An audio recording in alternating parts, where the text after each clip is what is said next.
कैसे हो प्यारे बच्चों। मैं हूं निखिल और आप देख रहे हैं श्री राम ऑनलाइन क्लासेस। तो प्यारे बच्चों, हम हमारा सॉल्यूशन चैप्टर कंप्लीट पूरा कर चुके हैं और आज हम बढ़ते हैं अगले चैप्टर की तरफ जिसका नाम है केमिकल काइनेटिक्स। और बोर्ड में ये चैप्टर है वो 4 मार्क्स का आता है। तो प्यारे बच्चों, जो चैप्टर सॉल्यूशन आपने अगर अच्छे ढंग से नहीं किया है तो आप अब इस चैप्टर पे कंप्लीट फोकस कीजिए, इस चैप्टर को कंप्लीट देखिए। इस चैप्टर के जो भी वीडियो अपडेट्स होते हैं आप उनको साथ साथ देख लीजिए ताकि आपको ज्यादा परेशानी ना हो और आपका सिलेबस धीरे धीरे है वो कवर अप होता जा रहा है। तो अगर आप सीरियस नहीं हैं तो अब प्लीज आप वीडियो सीरियस देखना स्टार्ट कर दें, सीरियसली देखना स्टार्ट कर दें ताकि आपका सिलेबस है वो ज्यादा पेंडिंग ना रहे। तो चलिए सबसे पहले मैं आपको ओवरव्यू दे देता हूं कि आपको इस चैप्टर में पढ़ना क्या क्या है, फिर हम बात करेंगे इस चैप्टर के बारे में। तो सबसे पहला जो पॉइंट है वो आपको इस चैप्टर में पढ़ना है रेट ऑफ रिएक्शन। सबसे पहला जो बात हम करेंगे वो रेट ऑफ रिएक्शन करेंगे। दूसरा जो पॉइंट है वो पढ़ना है हमें factors affecting rate of reaction. ऐसे फैक्टर जो रेट ऑफ रिएक्शन को अफेक्ट करते हैं उनके बारे में पढ़ना है। और वो फैक्टर है, पहला फैक्टर है कंसंट्रेशन, दूसरा फैक्टर है टेम्परेचर और तीसरा फैक्टर है कैटालिस्ट। इन सब के बारे में हमें पढ़ना है। अगला जो पॉइंट है वो हमें पढ़ना है रेट लो एक्सप्रेशन। हमें जो अगला जो पॉइंट है वो पढ़ना है रेट लो एक्सप्रेशन। चौथा हमें जो पॉइंट है वो पढ़ना है ऑर्डर एंड मोलिक्युलरिटी। ऑर्डर एंड मोलिक्युलरिटी के बारे में हमें अगला पॉइंट है वो पढ़ना है। जो हमारा मेन जो चैप्टर है जिसके अगल बगल घूमता है वो पॉइंट है वो है ऑर्डर। ऑर्डर इस चैप्टर का बहुत ही जो इंपॉर्टेंट टॉपिक है और बोर्ड एग्जाम में निश्चित तौर पर ये 2 मार्क्स का क्वेश्चन है वो आपको देने वाला है। फिफ्थ जो पॉइंट है वो हमें पढ़ना है कोलिजन थ्योरी। और जो सिक्स्थ जो हमारे पास पॉइंट है वो पढ़ेंगे हम आरेनियस जो है थ्योरी। तो आरेनियस थ्योरी हम पढ़ेंगे। तो जो है ये सारे पॉइंट्स हैं वो हमें पढ़ने हैं। तो आप इन सब पॉइंट्स का स्क्रीनशॉट ले लीजिए और इन सब पॉइंट्स को आप जो कॉपी का चैप्टर करना स्टार्ट करेंगे उस पहले पेज पे लिखिए ताकि आपको आइडिया रहे, ओवरव्यू रहे कि आपको क्या क्या इस चैप्टर में पढ़ना है। तो चलिए इसका स्क्रीनशॉट ले लीजिए और चलिए फिर हम बात करते हैं केमिकल काइनेटिक्स की। देखिएगा केमिकल जो यहाँ वर्ड है, केमिकल जो वर्ड है यहाँ वो रिप्रेजेंट करता है केमिकल रिएक्शन को। और काइनेटिक्स एक ग्रीक वर्ड है जिसका मतलब होता है मूवमेंट। मूवमेंट कह सकते हैं या मैं सरल शब्दों में कहूं तो स्पीड कह सकते हैं और केमिस्ट्री के शब्दों में कहूं तो इसको हम कहते हैं रेट। अभी रेट क्या होता है थोड़ी देर में पता चलेगा। आप एक बार मूवमेंट या स्पीड पर इसको फोकस करके समझिए। तो केमिकल काइनेटिक्स क्या है? ऐसी ब्रांच है केमिस्ट्री की जिसमें हम किस पे फोकस करते हैं, किसी भी केमिकल रिएक्शन की स्पीड पे जो है हम फोकस करते हैं। हमारा मेन मोटो क्या होता है, किसी भी केमिकल रिएक्शन की स्पीड होती है उस पर हमारा मेन फोकस होता है किसमें, केमिकल काइनेटिक्स में। तो मैं कह सकता हूं केमिकल काइनेटिक्स के बारे में कि the branch of chemistry, the branch of chemistry which deals किसके साथ साथ, which deals with। पहला पॉइंट क्या है हमारा, किसके साथ रिएक्शन करती है, किसके साथ डील करती है, speed of a chemical reaction. Yes और नो? या मैं इसको कह सकता हूं स्पीड की जगह आप वर्ड यूज कर सकते हैं रेट ऑफ केमिकल रिएक्शन। सही वर्ड तो रेट है लेकिन आप एक बार स्पीड ऑफ केमिकल रिएक्शन भी देख सकते हैं। दूसरा जो डील करती है वो इसके साथ साथ स्पीड के साथ साथ इस बात को भी डील करती है, factors affecting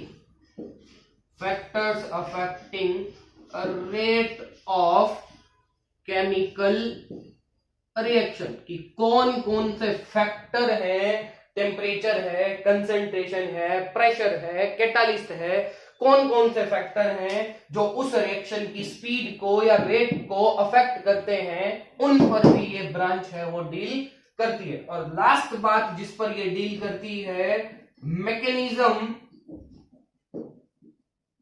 by which a chemical reaction proceed, कि कोई भी रिएक्शन है वो किस मैकेनिज्म के थ्रू हो रही है, उस बात को भी डील करती है कौन, केमिकल काइनेटिक्स। तो that branch is called chemical kinetics.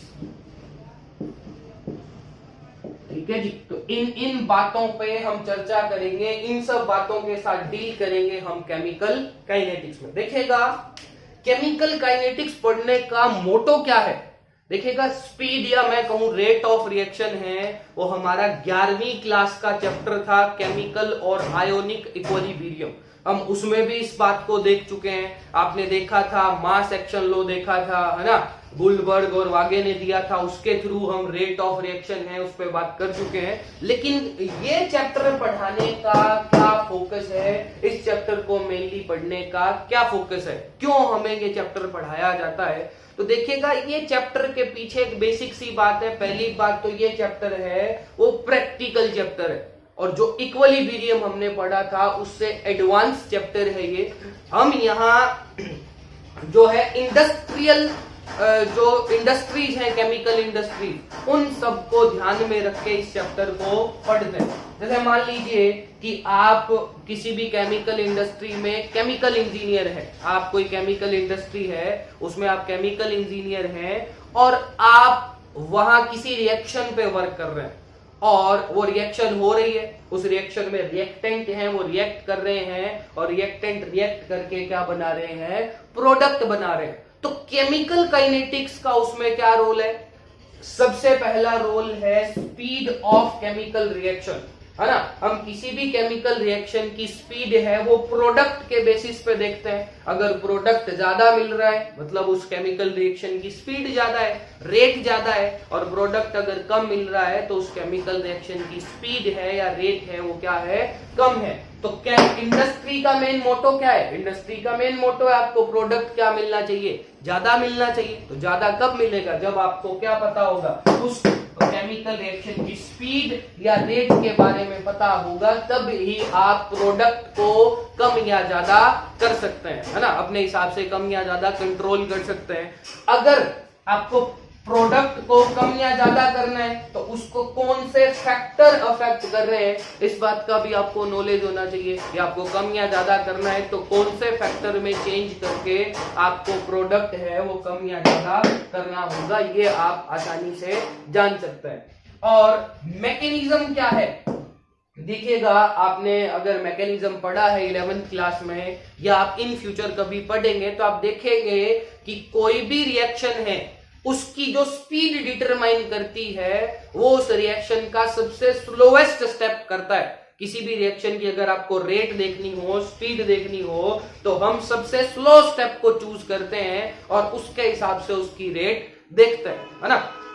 तो स्लो स्टेप कब पता चलता है, जब हमें क्या पता हो, उस रिएक्शन की मैकेनिज्म पता हो कि वो किस प्रोसीजर के थ्रू है वो रिएक्शन है वो चल रही है, वो प्रोडक्ट फॉर्म कर रही है। तो हमें स्लोएस्ट स्टेप देखना है तो क्या पता होना चाहिए, मैकेनिज्म पता होना चाहिए। मतलब जितनी भी मैकेनिज्म है वो सब की सब किससे रिलेटेड है, केमिकल काइनेटिक्स से रिलेटेड है। तो मेन हमारा जो केमिकल काइनेटिक्स को पढ़ने का मोटो है वो इंडस्ट्रियल इन्फ्लुएंस है, इंडस्ट्रियल कैरेक्टरिस्टिक्स है, इंडस्ट्री में जो प्रोडक्ट फॉर्मेशन है उसको लेके हम केमिकल काइनेटिक्स को पढ़ने वाले हैं। तो केमिकल काइनेटिक्स में किन किन बातों पे हम विचारेंगे, इन बातों पर हम बात करने वाले हैं। तो चलिए आगे की तरफ बढ़ते हैं। केमिकल काइनेटिक्स में पहला जो हमारा टॉपिक होने वाला है वो होने वाला है रेट, है ना। पहला जो हमारा टॉपिक है वो होने वाला है रेट। तो सबसे पहली बात हम रेट पे करते हैं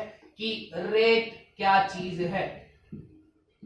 देखिएगा रेट क्या होता है। रेट होता है change in any quantity with respect to time. क्या होता है rate? Change in any quantity, change in any quantity with respect to time। कि कोई भी क्वांटिटी है वो टाइम के साथ कैसा चेंज हो रही है, टाइम के साथ चेंज हो रही है तो वो उसकी क्या कहलाती है? रेट कहलाती है। जैसे आप चल रहे हैं, है ना, जैसे मान लीजिए आप ट्रेवल कर रहे हैं, कार से ट्रेवल कर रहे हैं तो टाइम के साथ क्या चेंज हो रहा है? टाइम के साथ डिस्टेंस चेंज हो रहा है तो वो रेट है। जैसे आपने बैंक में पढ़ा होगा इंटरेस्ट रेट, है ना, तो वहां इंटरेस्ट है वो टाइम के साथ चेंज हो रहा है। हो सकता है पिछले साल 2% था, अब 1.5% हो, है ना, अगले साल 3% हो। जैसे आप पढ़ रहे हैं, आप स्कूल में पढ़ रहे हैं तो आप कॉपी पे लिख रहे हैं तो कितने पन्ने भर रहे हैं टाइम के साथ, वो क्या है? आपके पढ़ने की रेट है। ज्यादा पन्ने भर रहे हैं मतलब आपके पढ़ने की रेट अच्छी है, और कम पन्ने भर रहे हैं मतलब आपके पढ़ने की रेट अच्छी नहीं है। तो रेट क्या है? किसी भी क्वांटिटी में हम टाइम के साथ चेंज देखते हैं तो वो उस क्वांटिटी की क्या कहलाती है? रेट कहलाती है। अब रेट ऑफ रिएक्शन हमारा जो पहला जो टॉपिक है इस चैप्टर का, रेट ऑफ रिएक्शन, इस पे बात करूं तो इसमें देखिएगा जी क्या क्या कहानी है रेट ऑफ रिएक्शन की। तो रेट ऑफ रिएक्शन डिपेंड करता है, देखिएगा रेट ऑफ रिएक्शन को हम दो तरीके से देख सकते हैं। अगर हमारी रिएक्शन है वो एक्वस मीडियम में हो रही है ना। अब देखिएगा आपको पता है कोई भी रिएक्शन है उसमें जो स्पीसीज इन्वॉल्व होती है, जो स्पीसीज पार्टिसिपेट करती है उसको हम रिएक्टेंट कहते हैं, और रिएक्टेंट आपस में रिएक्शन करके क्या बनाते हैं? प्रोडक्ट बनाते हैं। हम केमिकल इक्विलिब्रियम में पढ़ चुके हैं, रिएक्टेंट धीरे धीरे कम होते चले जाते हैं और प्रोडक्ट है वो धीरे धीरे क्या होते चले जाते हैं?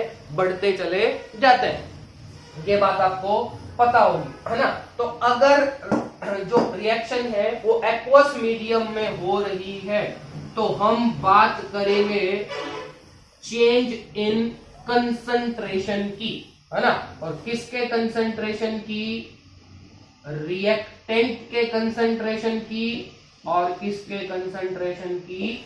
प्रोडक्ट के कंसंट्रेशन की। अगर आप एक्वस मीडियम की बात कर रहे हैं तो आपके पास एक्वस मीडियम में कौन सी क्वांटिटी चेंज होने वाली है? कंसंट्रेशन चेंज होने वाली है, और वो किसकी चेंज होने वाली है? रिएक्टेंट की और प्रोडक्ट की। रिएक्टेंट आपस में रिएक्शन करेंगे तो रिएक्टेंट धीरे धीरे कम होते जाएंगे, और रिएक्टेंट रिएक्शन करके क्या बनाते हैं? प्रोडक्ट बनाते हैं। तो प्रोडक्ट धीरे धीरे वो क्या होते चले जाएंगे? बढ़ते चले जाएंगे।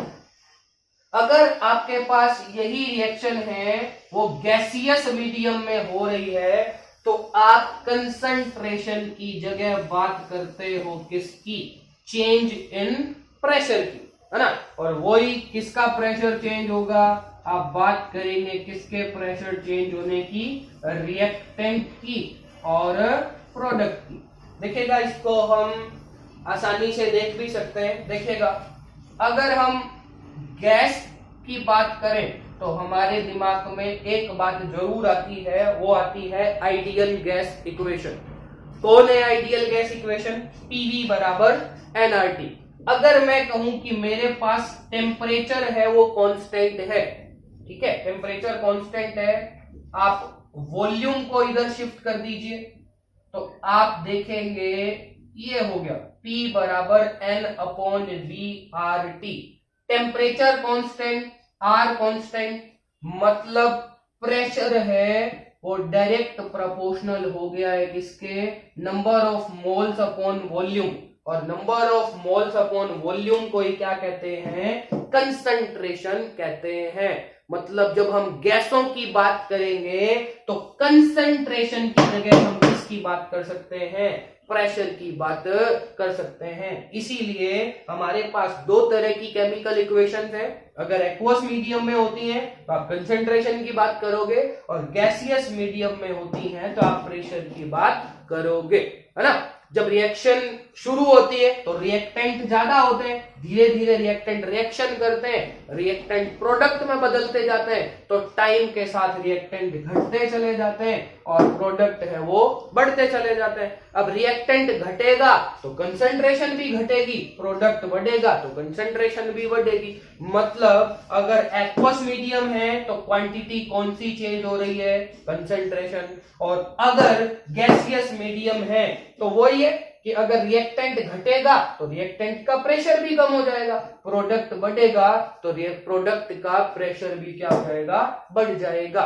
तो हम बात करेंगे रेट ऑफ रिएक्शन में, तो कौन सी क्वांटिटी चेंज हो रही है, या तो आप कह सकते हो कंसंट्रेशन या आप कह सकते हो प्रेशर, इन दोनों में चेंज हो रहा है विद रिस्पेक्ट टू टाइम। तो अगर मैं रेट ऑफ केमिकल रिएक्शन को डिफाइन करूं तो क्या लिख सकता हूं, the change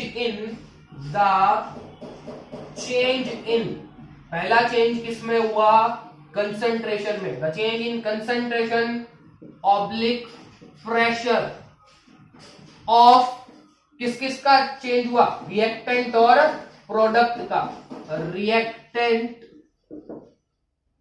and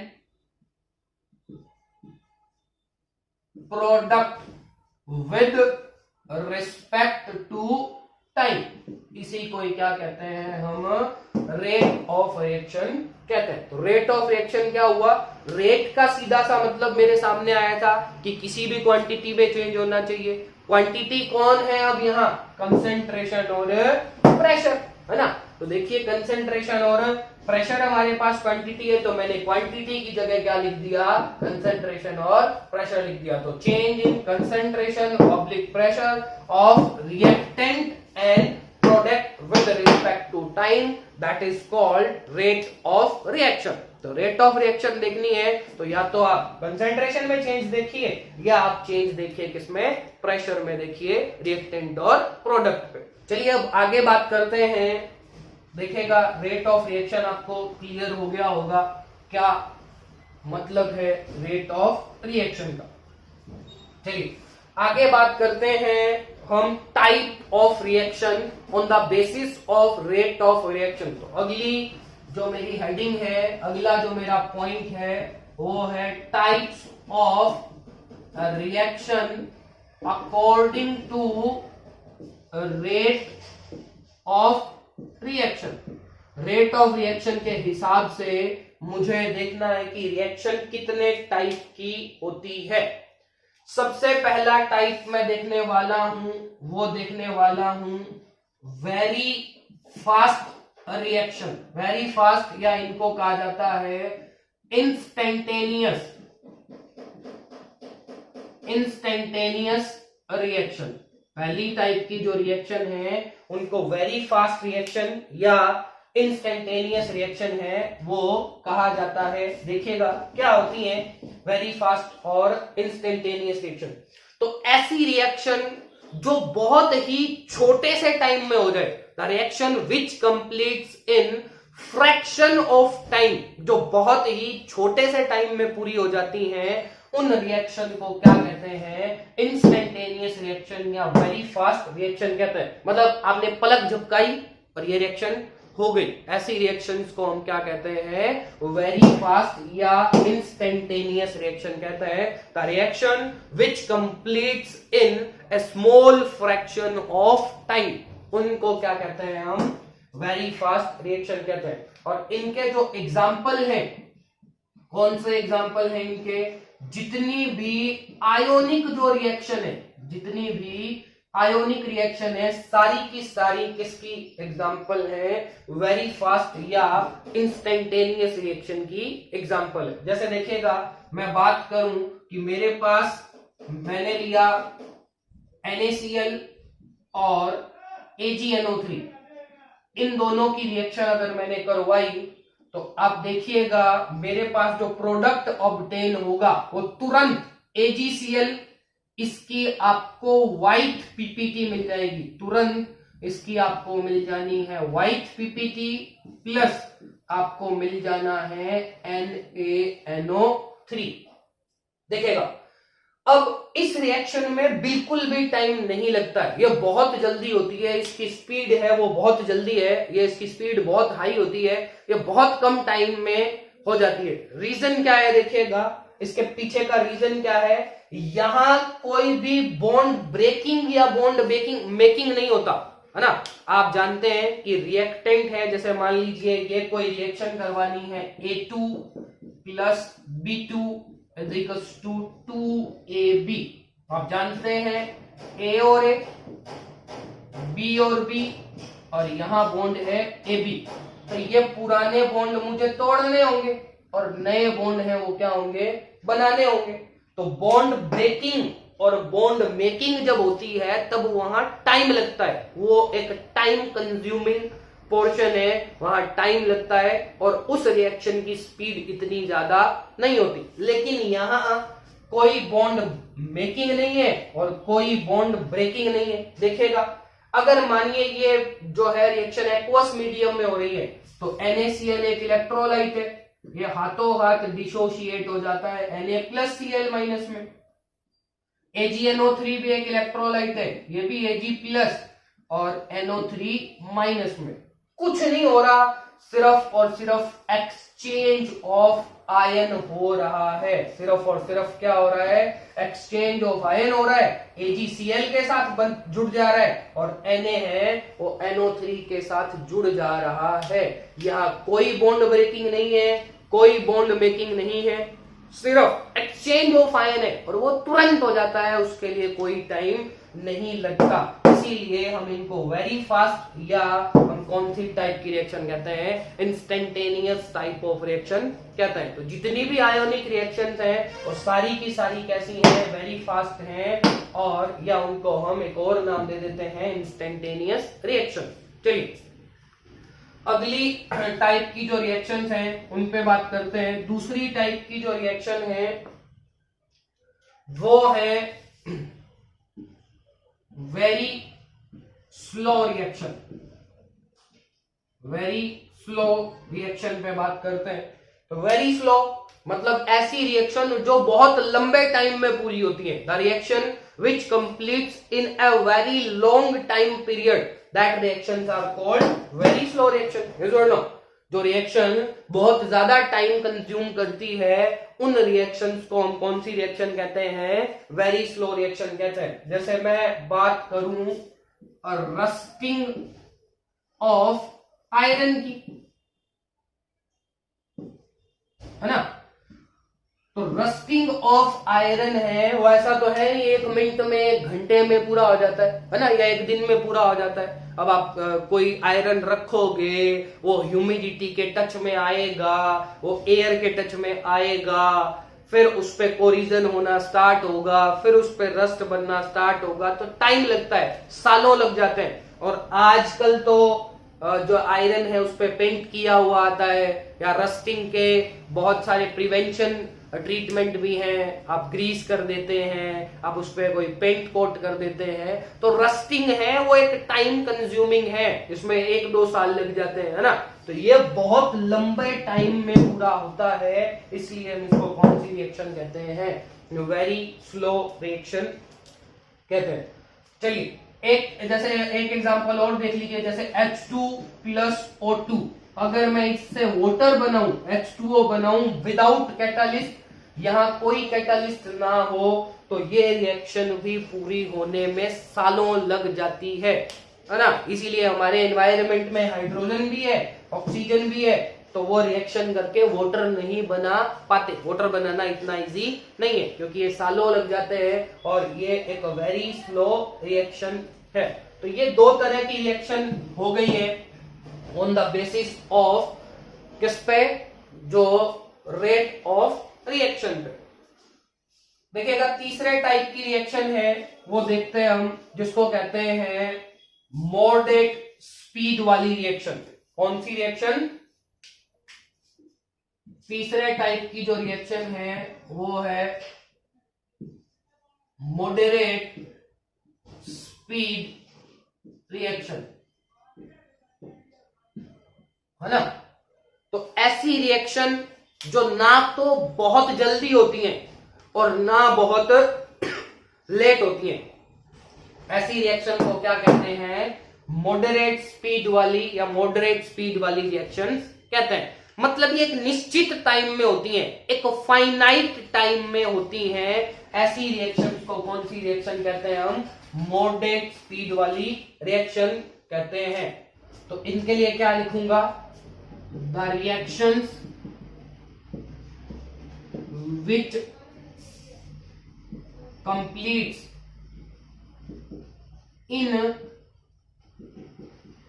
finite time. ये इनफाइनाइट नहीं है, इन मतलब अंदर, फाइनाइट मतलब निश्चित, जो एक निश्चित टाइम के अंदर हो जाए, ऐसी रिएक्शन को हम कौन सी रिएक्शन कहते हैं? मॉडरेट स्पीड वाली रिएक्शन कहते हैं, है ना। और जैसे एग्जांपल की बात करूं मैं, जैसे एग्जांपल की बात, जितनी भी मॉलिक्यूलर रिएक्शन है, जितनी भी मॉलिक्यूलर रिएक्शन है, वो सारी की सारी कैसी रिएक्शन है? मॉडरेट स्पीड वाली रिएक्शन है, एवरेज स्पीड वाली रिएक्शन है। जैसे देखिएगा मैं बात करूं N2 प्लस 3H2, ये बदल रहा है किसमें? 2NH3 में। तो कुछ बच्चे ये भी सोच रहे होंगे कि सर ये रिएक्शन तो रिवर्सिबल रिएक्शन होती है, आपने इसमें सिंगल ही एरो लगा दिया है, इसका क्या मतलब है? तो देखिएगा हम केमिकल काइनेटिक्स में सिर्फ और सिर्फ प्रोडक्ट की बात करते हैं, है ना। तो यहां चाहे रिएक्शन रिवर्सिबल हो और चाहे यूनिडायरेक्शनल हो, एक ही डायरेक्शन में चलने वाली हो, हम सिर्फ और सिर्फ उसको यूनिडायरेक्शनली मान के चलेंगे क्योंकि हमारा मेन मोटो है वो प्रोडक्ट ऑब्टेन करना होता है। तो मैं एक ही डायरेक्शन वाली रिएक्शन इसको मान के चल रहा हूं। तो देखिएगा यहां क्या है, मेरे पास ये नाइट्रोजन है, नाइट्रोजन नाइट्रोजन के बीच में ट्रिपल बॉन्ड होता है, मेरे पास ये हाइड्रोजन है, इसमें सिंगल बॉन्ड है, और यहां जो बॉन्ड बनेगा वो नाइट्रोजन और हाइड्रोजन के बीच में बनेगा। तो मुझे इस बॉन्ड को ब्रेक करना होगा और इन बॉन्ड को बनाना होगा। मतलब यहां बॉन्ड ब्रेकिंग, बॉन्ड मेकिंग, है ना। डेली लाइफ में भी आप जानते हो, है ना, पिछला आपको अफेयर है तो पिछले बॉन्ड है वो तोड़ने पड़ते हैं, धीरे धीरे टूटते हैं। ऐसा तो नहीं एक मिनट में, हाँ जी मैं कल से आपसे बात नहीं करूंगी, रख दिया फोन और अगले दिन किसी और के साथ, ऐसा तो नहीं होता। पिछले रिलेशनशिप को तोड़ना, अगला रिलेशनशिप जोड़ना टाइम कंज्यूमिंग है ना, टाइम लग जाता है ना। तो यहाँ भी पिछले बॉन्ड तोड़ना, नए बॉन्ड जोड़ना टाइम लगता है ना, टाइम लगता है, एक फाइनाइट टाइम लगता है, एक निश्चित टाइम लगता है। इसीलिए ऐसी रिएक्शन को क्या कहते हैं? मॉडरेट स्पीड वाली रिएक्शन कहते हैं। जैसे चलो दूसरा एग्जांपल लेके चलते हैं। जैसे गर्मियों के दिन है, दूध वाला हमें घर पे दूध दे के गया, है ना, तो उसको हम एक निश्चित टाइम में गर्म नहीं करेंगे तो उसमें बैक्टीरिया है वो ग्रोथ कर जाएंगे और दूध फट जाएगा, है ना। तो एक निश्चित टाइम है बैक्टीरिया की ग्रोथ का, 2 या 3 घंटे। अगर आप उस 2 या 3 घंटे में दूध गर्म नहीं करते हो तो वो केमिकल रिएक्शन हो जाती है और दूध फट जाता है। ऐसा नहीं है कि उसका फाइनाइट टाइम नहीं है, उसका निश्चित टाइम नहीं है ना। मतलब आप दूध को गर्म करो ही ना 5, 7, 10 दिन, 1 साल तक तो दूध चलता रहेगा, तो ऐसा नहीं है। वहां भी ग्रोथ ऑफ बैक्टीरिया है वो एक फाइनाइट टाइम में होता है। आपको दूध गर्म करना है तो आप दूध को एक फाइनाइट टाइम में गर्म कर लोगे तो दूध नहीं फटेगा, अदरवाइज दूध क्या होगा? फट जाएगा। तो देखिएगा मैंने 3 तरह की रिएक्शन आपको पढ़ा दी। कौन कौन सी? इंस्टेंटेनियस, जिसको वेरी फास्ट कहते हैं, स्लो और मॉडरेट स्पीड वाली। तो यहां देखना प्रैक्टिकली जो वेरी फास्ट और वेरी स्लो जो रिएक्शन है वो रिएक्शन हमारे कोई काम की नहीं है। उनकी बात हम केमिकल काइनेटिक्स में नहीं करते, क्योंकि केमिकल काइनेटिक्स में हमें मेन बात करनी है रेट ऑफ रिएक्शन पे, है ना। अब वेरी फास्ट तो पलक झपकाई और हो गई, तो वहां टाइम है, वो फ्रैक्शन है, वो बहुत छोटा है, उसको कैलकुलेट करना पॉसिबल नहीं है। तो रेट की जो एक्यूरेसी है वो बिल्कुल सही नहीं आती है, इसलिए हम यहाँ इंस्टेंटेनियस या वेरी फास्ट रिएक्शन पे फोकस नहीं करते है ना। कंफ्यूजन हो जाता है। मान लो अब कोई तुम्हें आंख मार रहा है, चलो मार रही है, अच्छी फीलिंग लेते हैं, है ना। अब वो आंख पलक झपकाने के रेशो में मार रही है, तो तुम्हें हो सकता है कंफ्यूजन हो जाए। अगली ने तो पलक झपकाई हो और तुमने समझा कि वो क्या मार रही है, आंख मार रही है। एक्यूरेसी में क्या हो गया, गड़बड़ हो गया, तो हो सकता है जूते भी पड़ जाए, है ना। इसीलिए पलक झपकाने वाले कामों से हम पंगा नहीं लेंगे, केमिकल काइनेटिक्स में हमको नहीं पढ़ेंगे। दूसरी है वेरी स्लो, वो भी हमारे किस काम की, है ना। अब रस्टिंग ऑफ आयरन, ये आयरन ले लो, इस पे बाबा जी की घंटी, बाबा जी का झुनझुना लेके बैठे रहो, ओम जय जगदीश हरे, जंग लग जा, है ना, रस्ट लग जा। तो भगवान जी की आरती करने से तो रस्ट नहीं लगेगा, है ना। सालों बैठे रहोगे, बैटरी लेके बैठे रहना, है ना, आयरन पे, अब लगी, रात को नींद आ जाएगी, पता ही नहीं चलेगा कब रस्ट लग गई। तो वेरी स्लो रिएक्शन भी हमारे कोई काम की नहीं है। ये काम की है, ये, है ना, ये काम की है। क्यों? पुराने रिलेशन टूटते हैं, नए रिलेशन बनते हैं, है ना। परिवर्तन ही संसार का नियम है ना। तुम भी ऐसे करते हो, पुराने वाले छोड़ते हो, नए वाले जोड़ते हो, है ना। कह रहे हो सर काम की बात कर रहे हो, काम की बात कहाँ हो रही है, यहाँ हो रही है ना, है ना। मॉडरेट स्पीड वाली रिएक्शन है वो हमारे काम की है। रीजन, यहाँ एक फाइनाइट टाइम लगता है, एक फाइनाइट, और ये फाइनाइट टाइम है वो हम कैलकुलेट कर सकते हैं, इसकी प्रैक्टिकल इंपॉर्टेंस है। इसीलिए हम केमिकल काइनेटिक्स में सिर्फ और सिर्फ बात करेंगे मॉडरेट स्पीड वाली रिएक्शंस की, ना तो एवरेज और ना तो वेरी स्लो की बात करेंगे और ना ही वेरी फास्ट की बात करेंगे। हमारा जो फोकस रहेगा वो सिर्फ और सिर्फ मॉलिक्यूलर टाइप ऑफ रिएक्शन पे रहेगा। तो ये हमारा फर्स्ट लेक्चर था केमिकल काइनेटिक्स का। आप इसको बिल्कुल सीरियस लेके चले, साथ साथ कर लें, नोट्स आपको साथ साथ अवेलेबल हो जाएंगे और आप काम अपना साथ साथ करते रहिए। चलिए कल मिलते हैं नए लेक्चर के साथ।